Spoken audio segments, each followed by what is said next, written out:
Okay, so this is going to be in stages because I have no idea what I'm doing. Okay, so this is just the Dollar Tree 14-inch wreath form. And this is a 5.5-inch burlap. And I got this on sale at Michael's, so it was half off. Right now, a lot of the stuff is half off if it happens to be in the Christmas area, so that's where I got that. And I can't remember how many yards this is. But I found that I needed, these are pretty standard, they're the nice thick ones, and I found that I needed 3 of them. You could probably get away with 2, and people say they're using 2, but what I found was that it didn't get quite full enough, and I needed to have a little bit extra for mine. Okay, so the first thing you're gonna do is I come at it from the back. I'm gonna tie it on. I actually really prefer to use these zip ties. Sorry, these zip ties. The smaller ones, not the bigger ones, are way easier to deal with. You don't have quite as much to cut off. Also, because they're so much smaller, you don't end up with such a big amount of plastic that they don't hide as well within the material, the ruffle, whatever case you might be using. So I would use these, but because I'm only doing a demonstration, I just made one of these wreaths. I'm not sure I want to use my form this way this time. I'm just going to go ahead and use chenille stems. So you can do that. And so you're just going to gather the end the way you would with any other sort of fabric-y wreath, whatever case you'll be doing, poofs or whatever. Gather the end up, and then you're going to attach it with either your chenille stem or your zip tie. And I would suggest that you get clear zip ties if you can. And you can find those at the dollar store as well. And I start off on this second wire. This is 4-wire wreath. I sat down on the second one, and all you're going to do is, and obviously I only have one hand, is you're going to pull this through equally on either side. Trust me, this is way easy with 2 hands.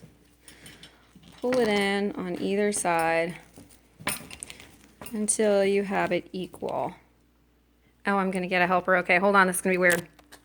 Okay, back up a little bit. All right, so you pull it through so it's equal and continue to do so. And when you get a little bit enough, you're just going to push it up, right? So you see that's like an accordion.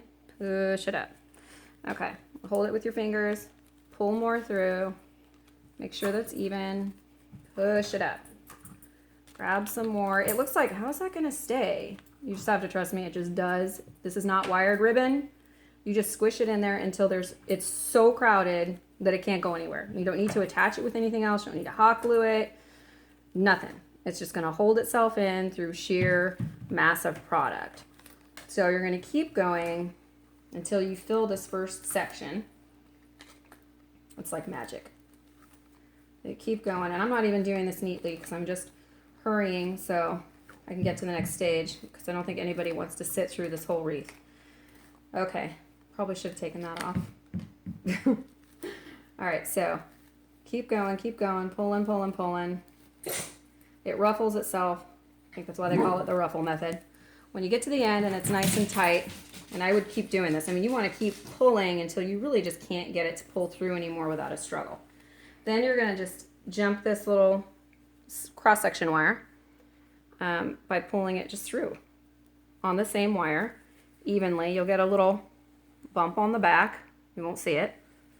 And then you keep doing it and going that way, the same way, pulling and squishing accordion style. You can adjust it if you get off track and it's not even, all the way around. When you get to the end, again, you're going to cut it and just attach it to the same wire with, again, one of these or a chenille stem. Okay, so this is only one. The second one that I do is a little bit more difficult. So you're going to turn it around.